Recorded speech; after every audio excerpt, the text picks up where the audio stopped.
El siguiente programa es familiar. No contiene escenas de sexo ni violencia. Para mayor comprensión de los menores de edad, debe ser visto en compañía de un adulto responsable.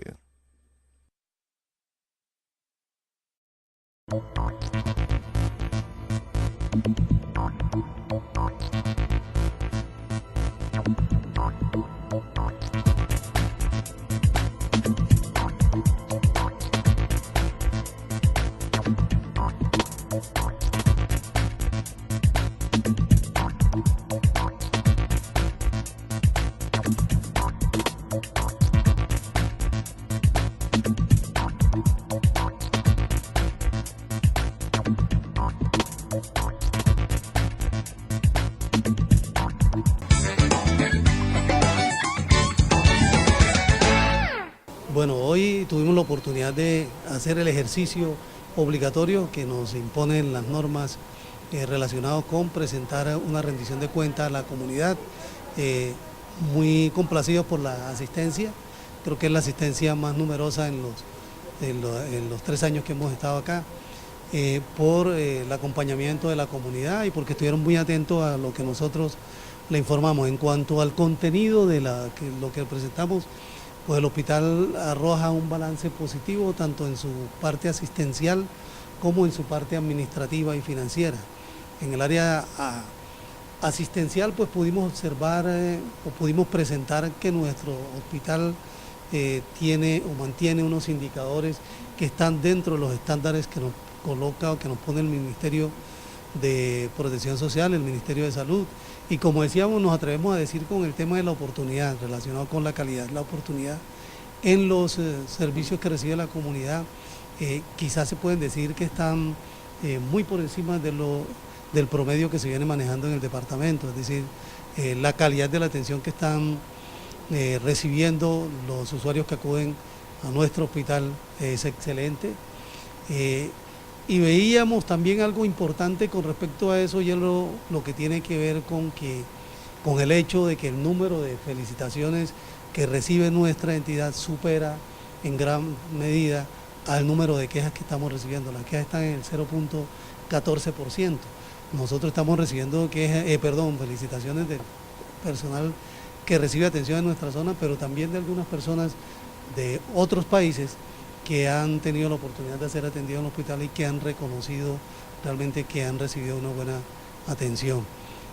Eso es bien importante y eso nos impulsa a que tengamos que seguir mejorando, que es nuestro propósito. Y se da ese hecho, como decíamos, a pesar de que estamos permanentemente insistiéndoles a la comunidad y a todo el mundo que si tiene algo que decir que le incomoda o alguna queja, lo haga saber, porque eso también nos sirve para mejorar. Como decíamos, esas son oportunidades de mejora para nuestra institución. La satisfacción, el 95%, consideramos que es excelente, y muchas otras cosas que tienen que ver con el área administrativa. La dotación, por ejemplo, el hospital hoy cuenta con tecnología de punta, con equipos que están a la vanguardia a nivel mundial, se puede decir, con un grupo de especialistas idóneos, de especialistas de una gran capacidad, que nos permiten estar hoy formando aquí a un gran número de estudiantes provenientes de diferentes universidades, de carreras de medicina, de enfermería y de otras áreas de la salud, e incluso de médicos formándose como especialistas en nuestro hospital. Eso es un avance importante, y algo también para resaltar en lo que tiene que ver con este tema del desempeño asistencial es que se publica en una revista de la Universidad de San Gil un trabajo de investigación realizado en nuestra institución relacionado con la flebitis, la inflamación que puede producir la aplicación del catéter a nivel periférico. Entonces, eso es importante, y este trabajo fue presentado en nombre del hospital y de la universidad en un Congreso Nacional de Medicina, en donde tuvo un reconocimiento importante. Les decía que eso es lo que tiene que ver con lo asistencial. Con el tema administrativo, presentar una información en donde se refleja que obtuvimos unos ingresos en nuestros bancos, en nuestras cuentas, de más de 5.000 millones de pesos por encima a lo que recibimos en el 2014, lo que nos permitió sufragar todos los gastos, tanto de funcionamiento como de inversión, y que por eso pudimos avanzar en el tema de la tecnología de punta de los equipos que adquirió el hospital, pero también, por otro lado, tener al día nuestro principal capital que tenemos, que es el recurso humano, en cuanto a lo que tiene que ver con salarios y además a los proveedores.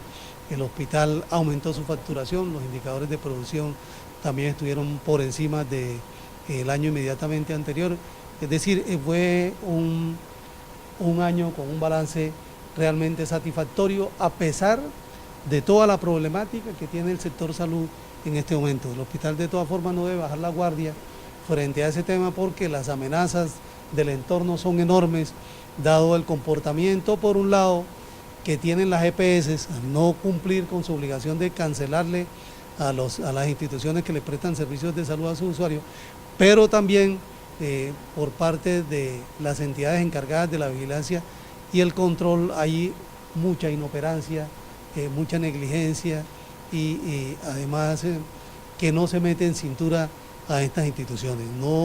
Nosotros, conocedores de cómo funciona el sistema, sabemos que el problema no está en solo las EPS, pero también, como lo hemos dicho abiertamente, sabemos que algunos de los dirigentes políticos de este país extraen recursos, eso es conocido por todo el mundo, de las EPS, y por eso hoy, por esa razón, una de las razones, hoy tenemos algunas EPS liquidadas, como la EPS Sol Salud, que le quedó debiendo 3.200 millones a nuestra entidad, como la EPS Salucop, que nos quedó debiendo 2.900 millones, como Caprecon, que nos quedó debiendo 1.500 millones, y además como las que vendrán, porque existe la amenaza de que muchas de las EPS que hoy funcionan, y especialmente las más grandes, llevan el mismo camino de intervención y posteriormente liquidación, y lógicamente los más perjudicados pues van a ser los usuarios.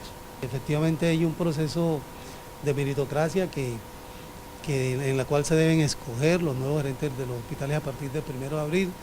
Desafortunadamente hubo inconvenientes, que no voy a dar detalles, con el proceso que inició el departamento. El proceso se cayó, se reinicia a partir de abril y va hasta principios del mes de junio.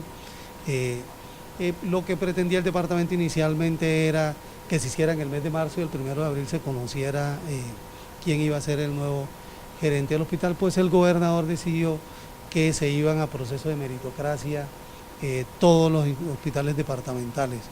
El balance es positivo si hoy miramos que tenemos, además de lo que decía, más de 1.500 millones de utilidades, con todo, y repito, el problema que tiene el sector, además un reconocimiento por parte de la comunidad nacional y por departamental y de algunas personas que han venido de otras partes a visitarnos a esta región, algunos turistas, el reconocimiento de la comunidad por ese gran porcentaje de satisfacción que tiene en nuestros usuarios, además el balance con la producción que tiene el hospital, a tal punto que, como se veía acá, tenemos más del 100% de ocupación, es decir, el hospital permanece desbordado en sus áreas de hospitalización, la urgencia permanece llena, estamos respondiendo incluso a las necesidades de prestación de servicios de urgencia y de áreas ambulatorias de otros hospitales porque tienen precisamente dificultades, y entonces los pacientes, algunos toman directamente la decisión de venirse acá,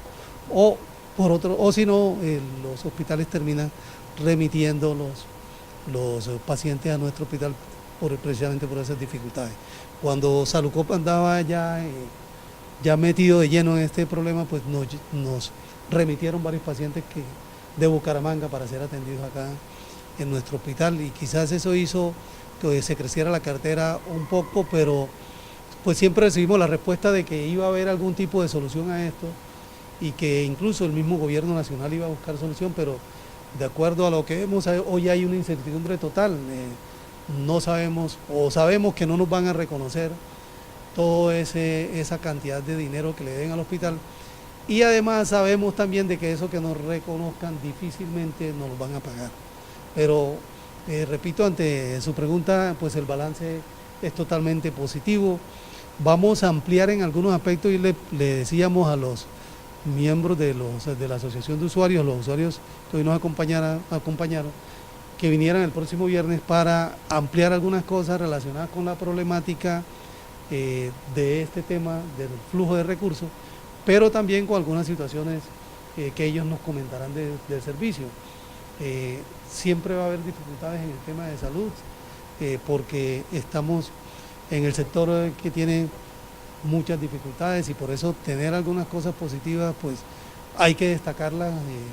Yo diría que hay que hacerlas mencionar, hay que darlas a conocer, para que la comunidad esté enterada y sepa qué hay en nuestra institución. En este momento estamos a punto de firmar un contrato con la nueva EPS por 6.300 y pico de usuarios que venía atendiendo la Foscal.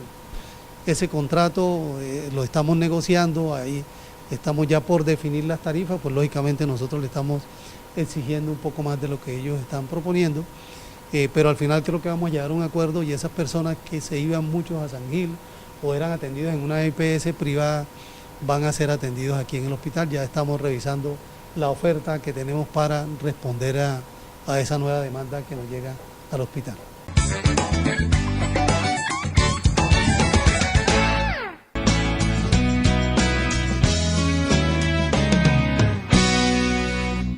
El día de hoy quiero realizarles una cordial invitación para asistir al curso psicoprofiláctico o curso de maternidad y paternidad segura que se realizará los días jueves cada 15 días en los horarios de 2 a 4 de la tarde. Es importante que asistan porque se les va a realizar acompañamiento junto con sus parejas, a las mamitas y a las parejas.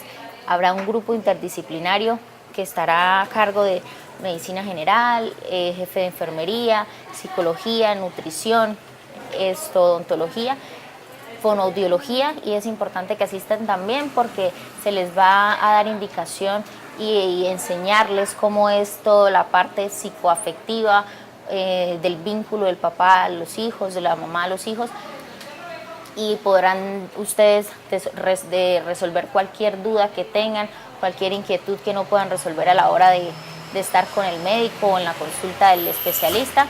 Ahí se las vamos a ayudar a resolver. Como les dije, van a contar con un grupo interdisciplinario donde se les va a proporcionar atención a todas las gestantes y pues todo el proceso de actividades lúdicas, de ejercicio, terapias, charlas importantes educativas en cuanto a la gestación. Ustedes van a conocer todo el proceso del embarazo, todas las cosas, aspectos positivos, todos los aspectos de signos de alarma, cuándo deben consultar a un servicio de urgencias. Y pues recordarles las fechas, que son todos los jueves en los horarios de 2 a 4 de la tarde, para que siempre asistan con sus parejas. Siempre estamos pues esperándolos para que poderles enseñar y transmitir todo lo que se les tiene en actividades lúdicas y demás.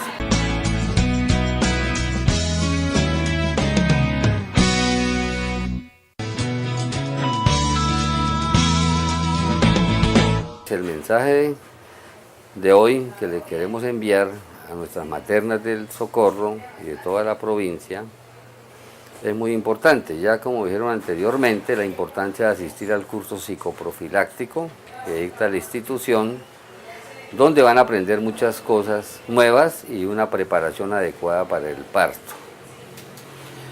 Pues quisiera mencionar en cuanto a lo del parto, la importancia primero de asistir al curso psicoprofiláctico porque van a llegar más tranquilas y con más conocimientos a la atención del parto. Y una observación especial que le quiero hacer a las maternas y a sus acompañantes en el momento del parto es la importancia del apoyo emocional que le deben dar. ¿Por qué explico esto? Porque muchas veces aquí en nuestra institución dejamos que entre un acompañante mientras están con las contracciones, mientras están con los dolores. Y ese acompañante es muy importante. ¿Por qué razón? Porque muchas veces el acompañante, en lugar de darle apoyo y darle moral, digámoslo así, a la materna, cogen esa a asustarla. ¿Sí? Comienzan a llorar, comienzan a estresar al personal también, comienzan a decir que se lo van a dejar ahogar, que el niño se va a morir, que hagan cesárea, ¿sí? Y eso no es apoyo para la materna, ¿sí? Entonces, ¿qué sucede? Ante este comportamiento, muchas veces las maternas, digámoslo en esos términos claros, se ganan cesáreas que no necesitan, sometiéndolas a un riesgo mayor, ¿sí? Lo ideal es un parto normal, ¿sí? Ya si tocó hacer una cesárea por una emergencia o por una indicación, ¿saben el término que utilizamos los ginecólogos? Someto a esta paciente al riesgo de la cesárea o sea, siempre hay una razón por la cual se hace una cesárea, ¿cierto?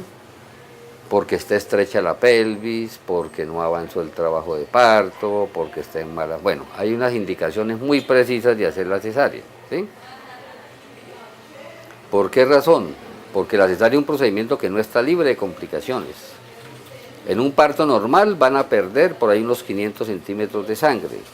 En una cesárea van a perder 1,5 litros de sangre yéndoles bien. Fuera de eso se va a someter la mamá y el bebé a un proceso de anestesia. Que un procedimiento anestésico implica riesgo de entrada, ¿sí? Entonces, gracias a Dios la mayoría de cesáreas no hay complicaciones, sale todo bien. Pero entiendan que una cesárea implica riesgos para mamá, riesgos para el bebé, riesgos de infecciones, riesgos de sangrados, la recuperación es más lenta, más dispendiosa, más dolorosa incluso, ¿sí? Y ya para un próximo embarazo ese útero ya quedó, digámoslo así, lisiado o cicatrizado, ¿sí? Entonces el mensaje importante es procurar siempre en lo posible la atención del parto normal, ¿sí? Y en cuanto a los acompañantes, más bien que le den moral a la mamá, ¿cierto? No preocupación. Porque a veces uno escucha comentarios, ¿cierto? Que es que y llegan las comadres a hacerle la visita a la parturienta y en lugar de darle ánimo, mijita, ánimo, ¿sí? Comienzan, a la vecina se lo dejaron hogar, a fulana se lo dejaron pasar de tiempo, ¿sí? Estresan a la mamá y básicamente en algunas ocasiones puede haber mala comunicación con el personal de salud por esas cosas, ¿sí? Y a veces, digámoslo en esos términos, se ganan cesáreas que no necesitan, ¿sí? Entonces, en una cesárea, ¿quién es la que más sale perjudicada? La misma paciente. Porque una paciente se pasa para una cesárea y en 45 minutos quedó resuelto, ¿sí? En cambio, un trabajo de parto toca estarlo vigilando, pueden durar 24 horas, 12 horas, ¿sí? Entonces el mensaje fundamental es que asistan al curso psicoprofiláctico y que el acompañante en el momento de la atención del parto tenga paciencia, le dé apoyo a la mamá y no preocupación. Sí, entonces es el mensaje que quería dejarles ahora que estamos promocionando lo del curso psicoprofiláctico, ¿sí? Y de una vez aprovecho, aunque en días anteriores ya habíamos hablado del Zika, ¿sí? Que qué es lo que hay que hacer. Primero, no embarazarse en lo posible hasta que pase la epidemia, ¿sí? Segundo mensaje, si ya están embarazadas, entonces ¿qué hay que hacer? Evitar el contacto con el mosquito. ¿Y cómo se evita el contacto con el mosquito? Manejar bien, que no hayan aguas estancadas en las casas, el uso de toldillo, camisa manga larga y uso de condón. ¿Por qué digo uso de condón? Porque ya se sabe últimamente que al parecer por contacto sexual también se puede prender el Zika. Entonces, si hay una mamita embarazada y tiene relaciones sexuales con su pareja, ¿sí? Le va a tocar utilizar su preservativo, su condón, para evitar la transmisión del Zika. Entonces, básicamente, eran los dos mensajes grandes que les quería dejar a la comunidad. Muchas gracias.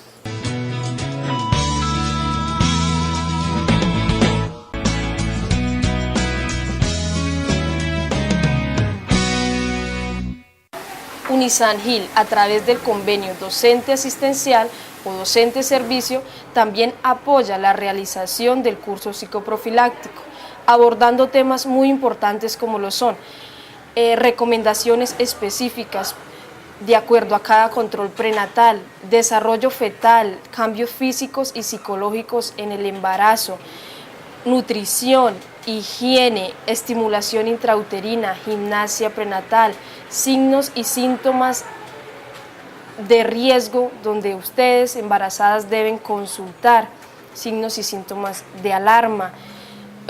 También se van a abordar temas muy importantes en lo referente a todo lo que es trabajo de parto, técnicas de respiración, pujo y demás. Por otro lado, también vamos a abordar todo lo que son cuidados del recién nacido, cuidados posparto, la importancia de la lactancia materna, las diferentes técnicas de amamantamiento y en general muchos otros cuidados que usted, mamita, debe tener en cuenta. Nuevamente reiteramos nuevamente la invitación para que ustedes, mamitas, y sus esposos acudan este próximo jueves 17 de marzo a las 2 de la tarde al auditorio del Hospital Manuela Beltrán, donde estaremos dando inicio a este curso de preparación para la maternidad y la paternidad responsable. Muchas gracias.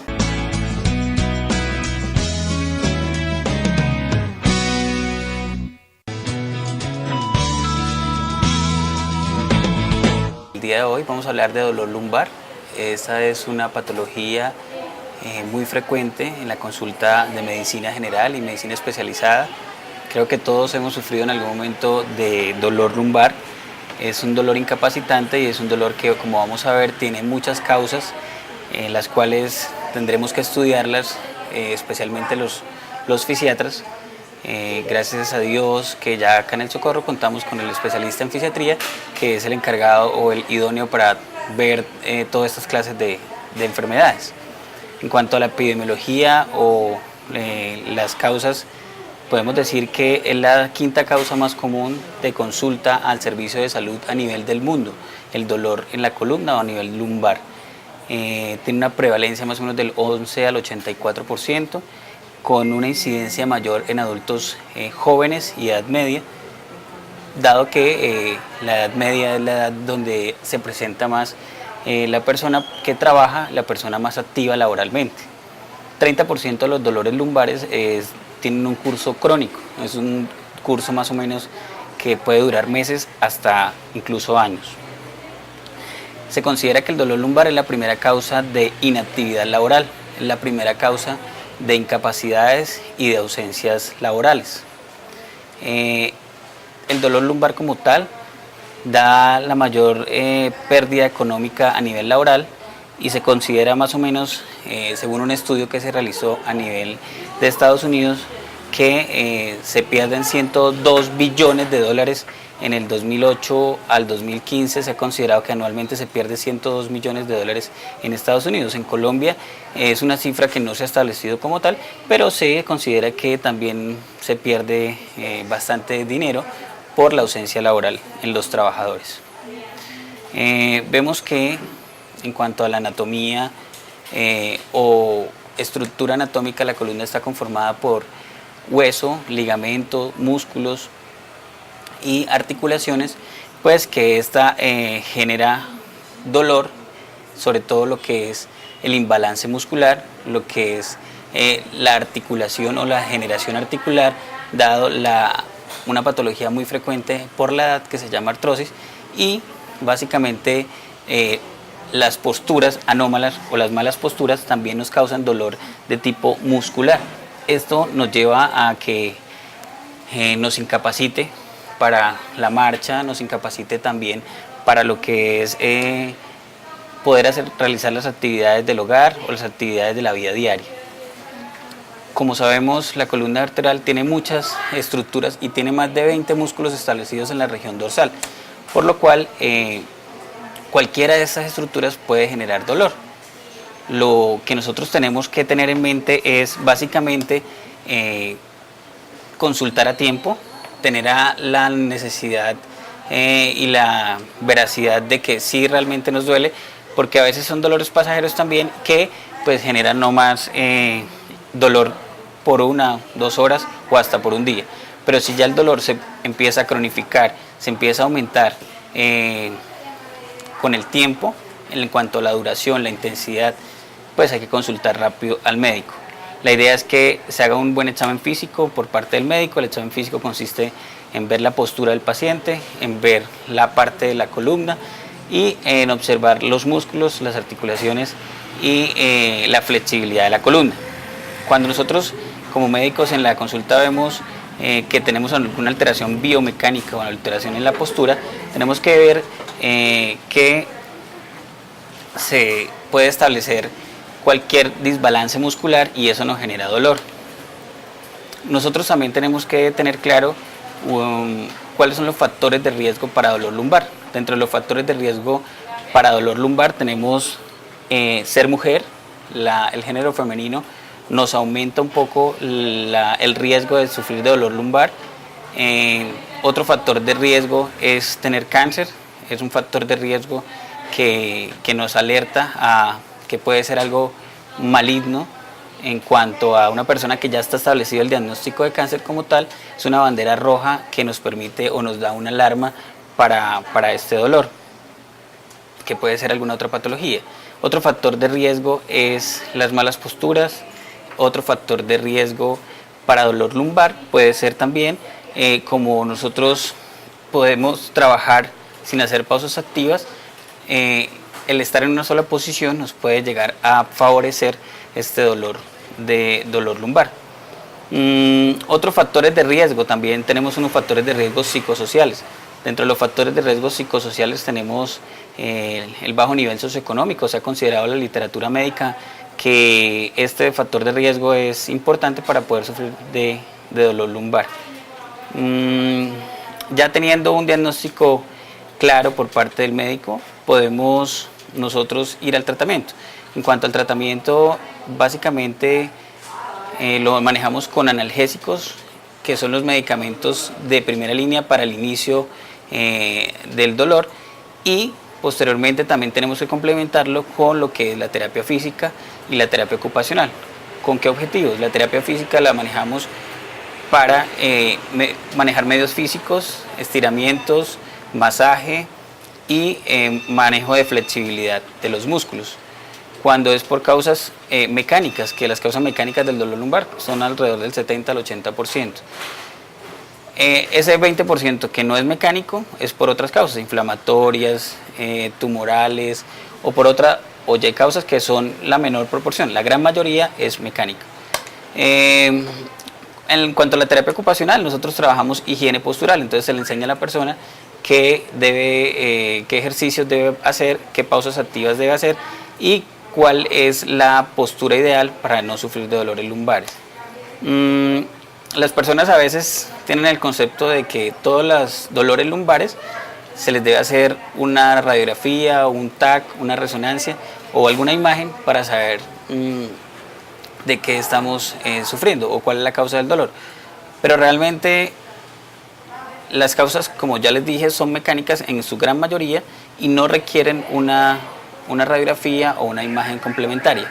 Solo cuando el médico considere que sí se requiere de una imagen o de otro examen complementario, se haría. Pero no a todas las personas que sufran de dolor lumbar se les debe hacer resonancia, se les debe hacer radiografía o se les debe hacer TAC. De entrada, no. Ya si después continúa el dolor, si como el médico detecta banderas rojas, banderas amarillas, banderas azules, pues se podría pensar en